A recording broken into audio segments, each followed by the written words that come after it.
Well, it takes a man to admit when he was wrong. And, well, let's just say I wasn't on my A game in terms of predictions this time around for the Mets. Take a look. So, Met fans, I wouldn't sweat it. You're in. Just like last year, when everyone was writing them off last year. They're going to Atlanta. Oh my God, they're not going to make it. What happened? They put their dicks on the table and they made it. It's going to be the same thing. They're going to take their dicks, put it on the table, and they're going to punch a ticket to the postseason again. Again. And they'll be celebrating in Miami. Because there is no way in hell. Casey Anthony will win the Babysitter of the Year award. Jerry Sandusky will be on Sesame Street before the Mets miss the playoffs. And were they wrong? Are they wrong? I think they're wrong 100%. Sometimes they're wrong. They were wrong. Sometimes they're wrong. It's the New York Times. They're always wrong. Well, I would say my wife tells me I'm wrong all the time. Wrong. Wrong. That is wrong. And he did the wrong thing. Wrong. That is absolutely wrong. Proved over and over again. Wrong. He actually Wrong. It's wrong. They were not hired. And here's why he does it this way. Let me explain why he hires. Jeb is so wrong. He said no. Wrong. Jeb is so wrong. That is so wrong. down the wrong. national debt. Wrong. You're advocating. Wrong. With that money, Wrong. lost. Very nice words, but happens to be wrong. Wrong. Wrong. Wrong. Wrong. Wrong. Wrong. Wrong.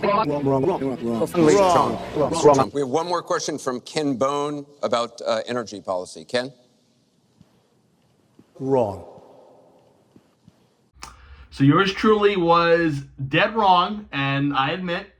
Now, this is something, to me, that fascinates me. Now, as a Yankee fan, is part of me a little happy that the Mets didn't make the playoffs?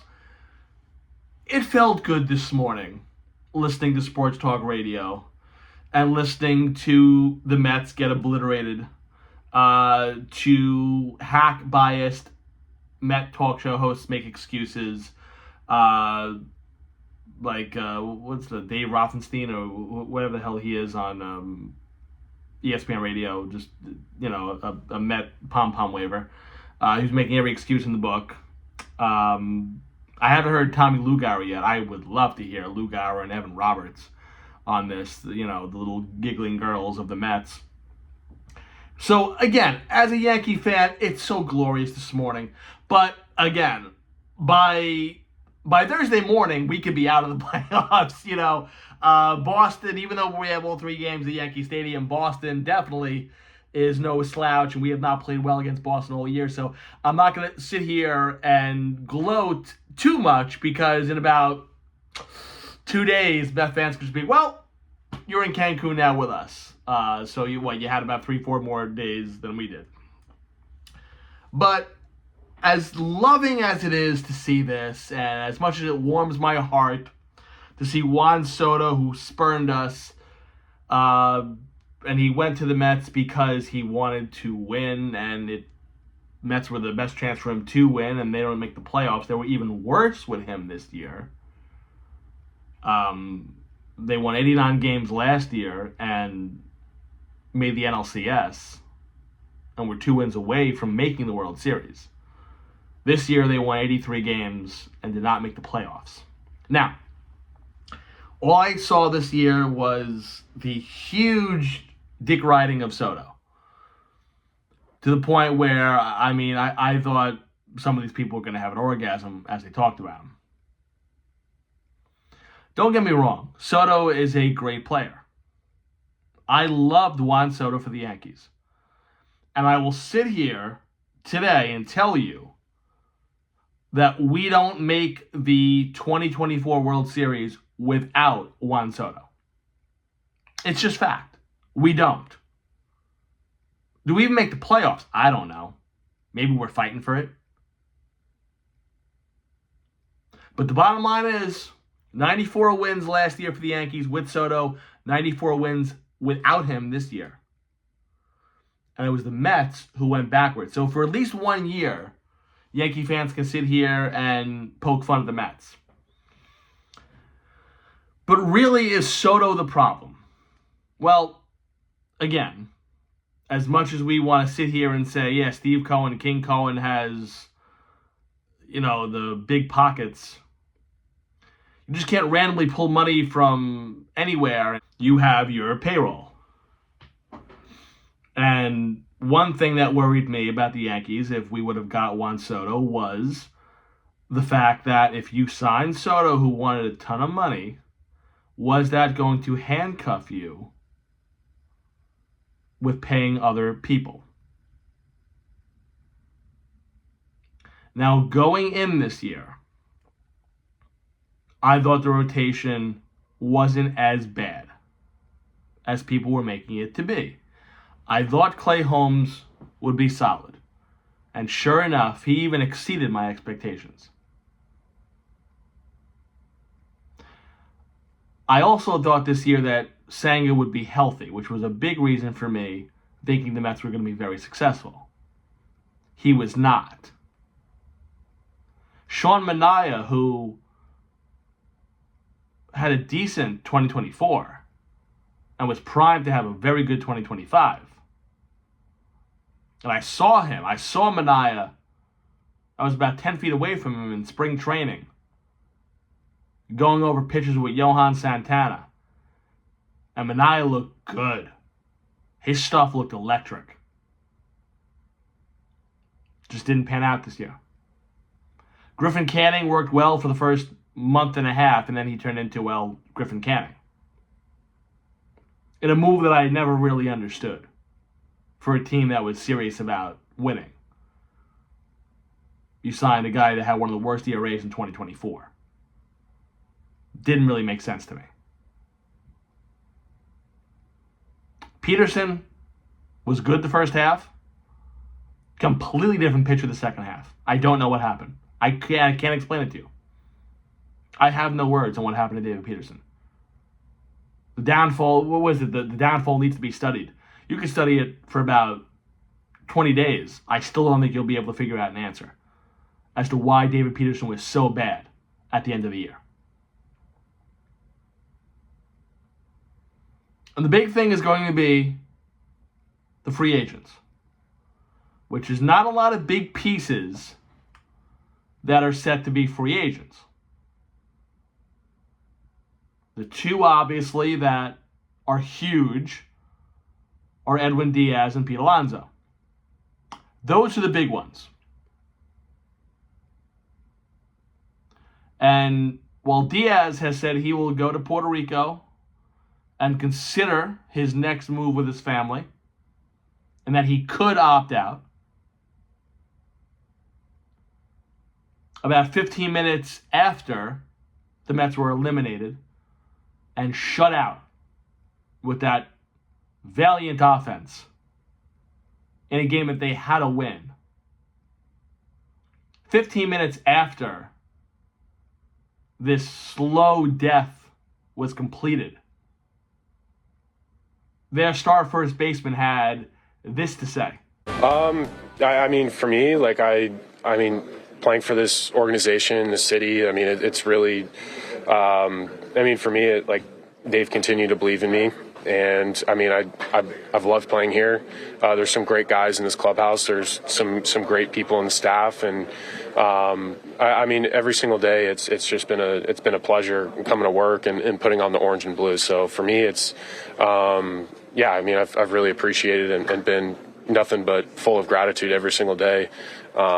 So, I mean, yeah, I mean, nothing's guaranteed, but I mean, we'll see what happens. I mean, I've loved being a Met, so hopefully they've appreciated me the same. You expect to opt out of your contract, Pete? Yeah, yes. What's going to matter the most to you? So again, he loves playing here, loves the fans. And notice that a lot of how he was talking was in past tense. Then it was the I want to win, but the big thing was, yeah, I'm opting out. Yes. It's exactly what I'm doing. I'm opting out. Now,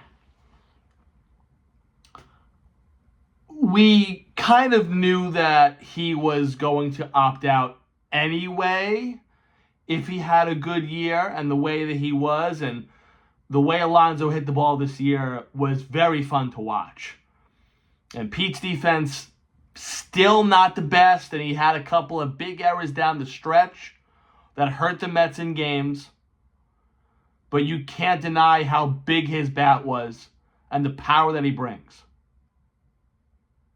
Yeah, is he a doofus? Yeah, he had that stupid eye black on yesterday. I mean, come on.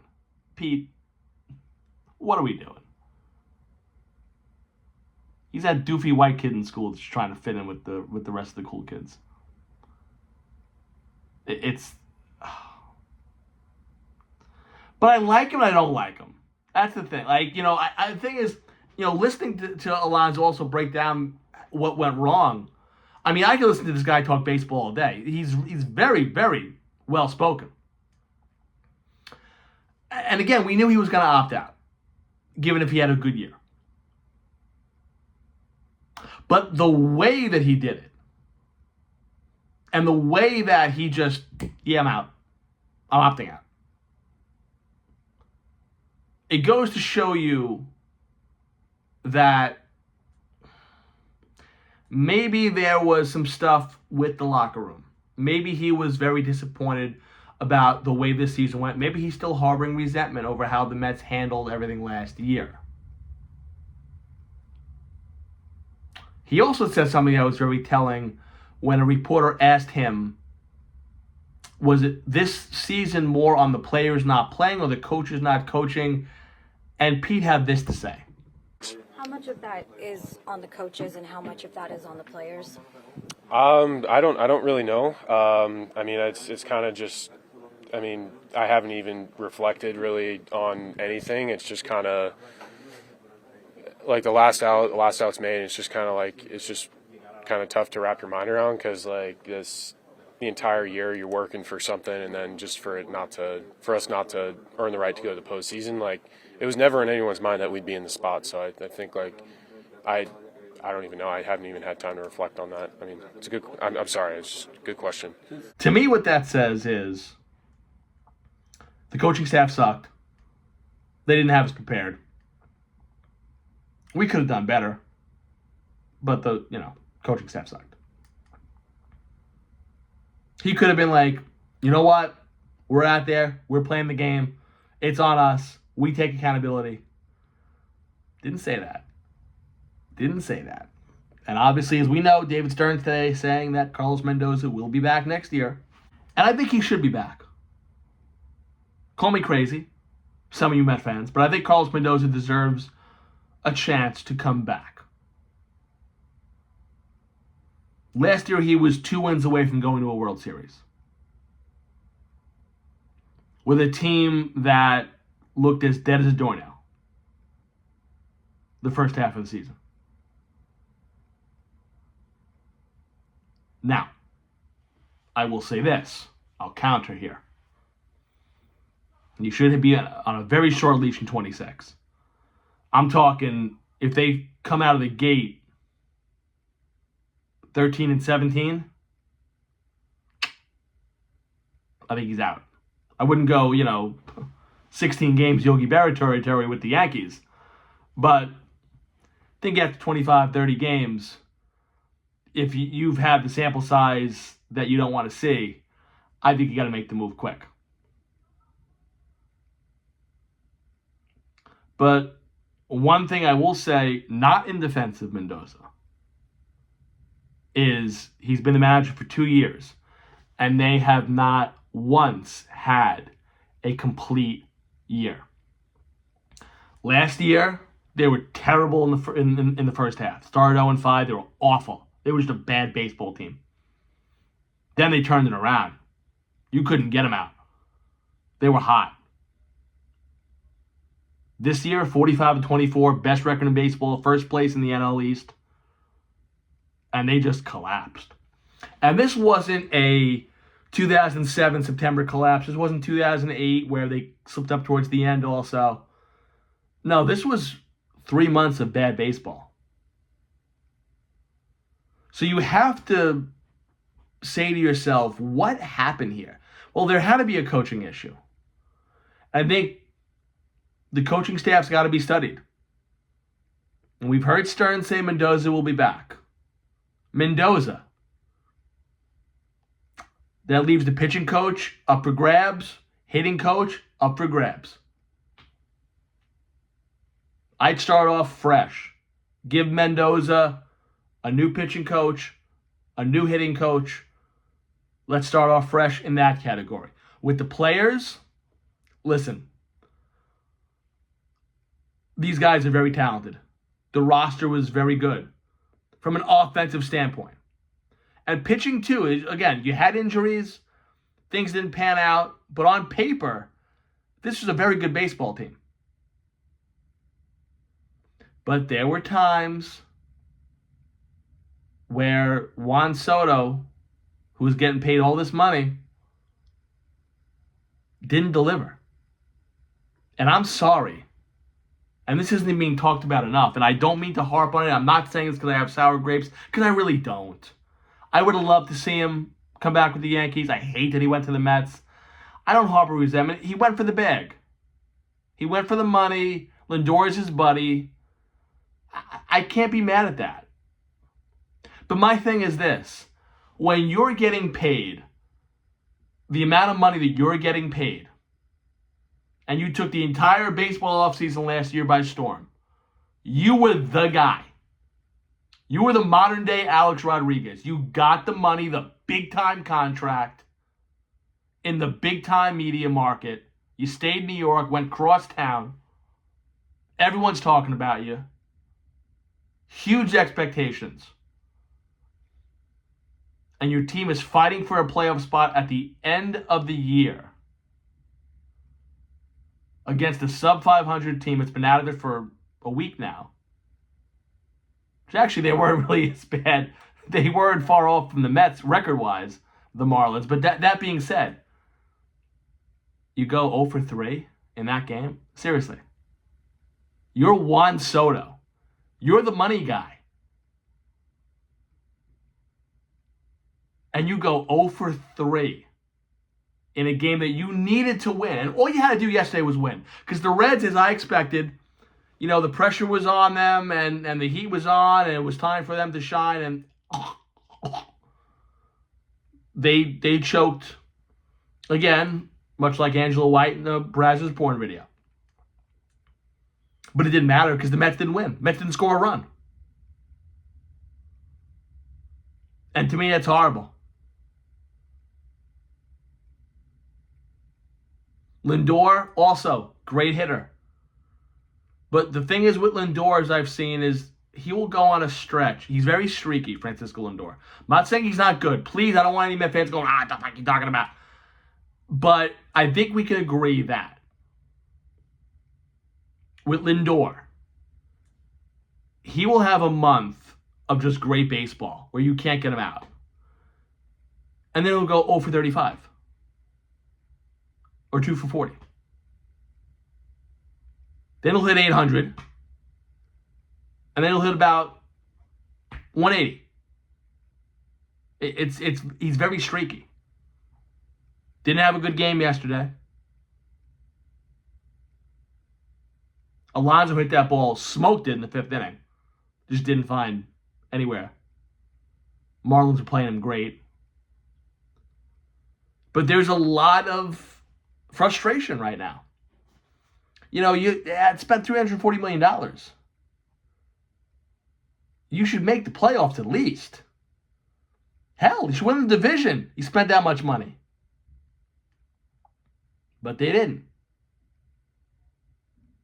And you got to figure this is something that Steve Cohen had this to say also when he first became owner of the Mets. King Cohen, as everyone wants to call him. Well, the King said this 5 years ago. I think we're at the 5-year mark now. What did King Cohen say 5 years ago? How many seasons will you be pleased with him? Like when the Mets win the World Series, like is it going to be 1 year, 2, 3? Like, what is your standard for that? Well, only one team wins the World Series every year, right? So that's a pretty high bar. But if I don't win a World Series in the next 3 to 5 years. I'd like to make it sooner. Then obviously, I would consider that slightly disappointing. 5 years later. Well, we're waiting. Well, King, it's been 5 years, and you haven't even gotten to a World Series. And you had also the highest payrolls in 2023 and 2025, and you didn't make the playoffs both years. So, yeah, and Cohen put something out today. He was disappointed. They're going to sit here and go over this post-mortem. But I'm sorry. At what point, I know Met fans are still, gagging on the meat stick of King Cohen. And he could do no wrong, and in King Cohen we trust. But at some point, I'm not saying he's the Wilpons, but at some point, what point do you say, okay, when are we going to see actually results? Yeah, you got to the NLCS last year. But this guy sat there and made a bold prediction. So his bold prediction was wrong. Didn't happen. It just didn't happen.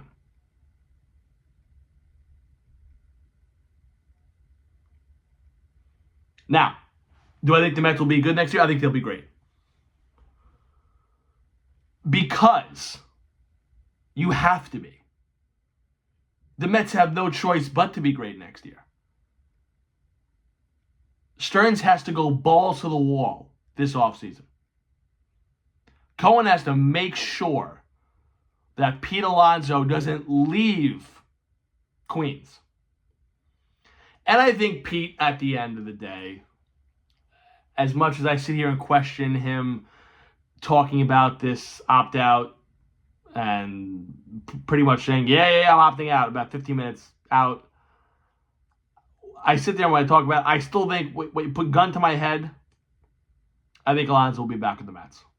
Because I think he wants it. I think he desperately wants to stay a Met. Unless the locker room was as bad as I'm thinking this year, which is why he spoke the way he spoke yesterday. If there was a locker room issue or he was very frustrated with the way the team played and they didn't make the playoffs, if that frustrated Pete enough, he could walk. Gun to my head, I'd say Alonso's back with the Mets. I also think Diaz is going nowhere. Nowhere. Again, Lindor and the Latin connection there, they're tight. Diaz ain't going nowhere. Ain't going nowhere. And I think Alonso also loves them also. He's not going to go anywhere either.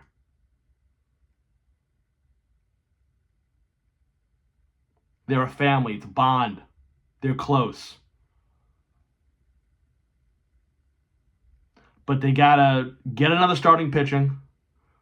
And they have to do something with the bottom of the order. Because that bottom of the order did not do anything this year for them. I think Marte, it's time to show him the door. Goodbye. Goodbye. The Marte partay is over. Please stop. Get him out. Ship him off somewhere. Let him walk. I don't even know. Is he a free agent or not? Marte, I'm not sure. Get him out. McNeil's also got to go. One of the biggest crybabies I've ever seen.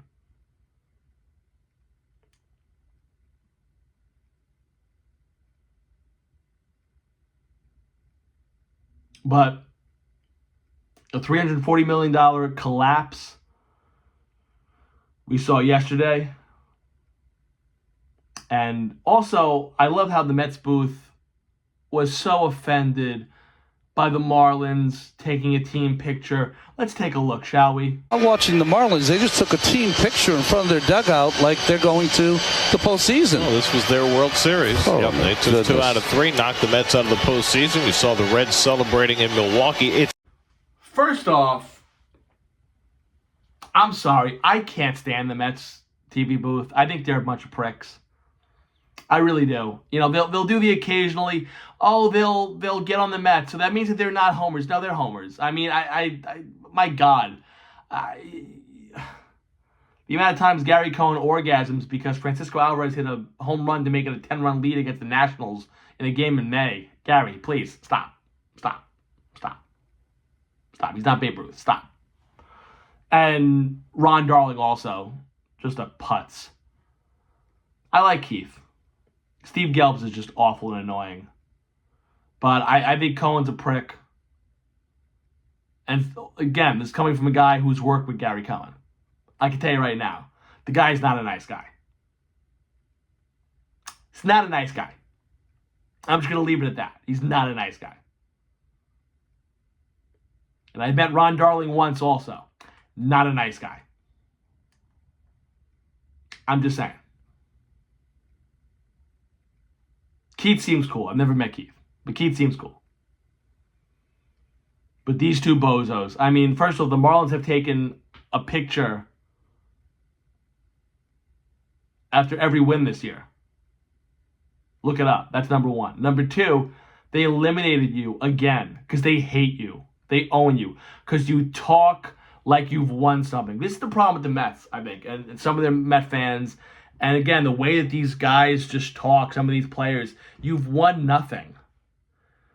And you talk and you jump around and you do all this crap that you like you're something, like you've been something. You're nothing.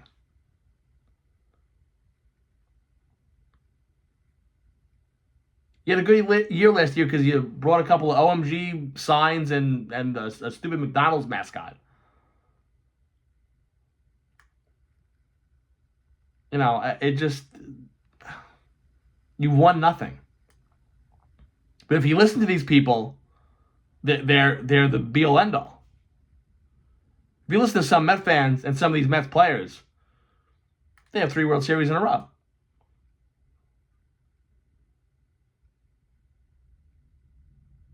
And also, Gary, oh yeah, well, it was their World Series. Well, you know what? It could have been the Mets World. I mean, it pretty much was the Mets World Series. I mean, they had a win to get it. It was just as important to the Mets. But they didn't win.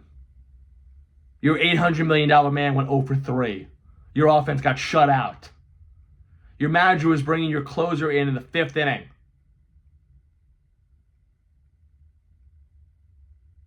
You're pissed off that the Marlins took a team picture after the game, after eliminating you in their home finale, thanking their fans. Why don't you win next time, Gary and Ron, and shut the hell up?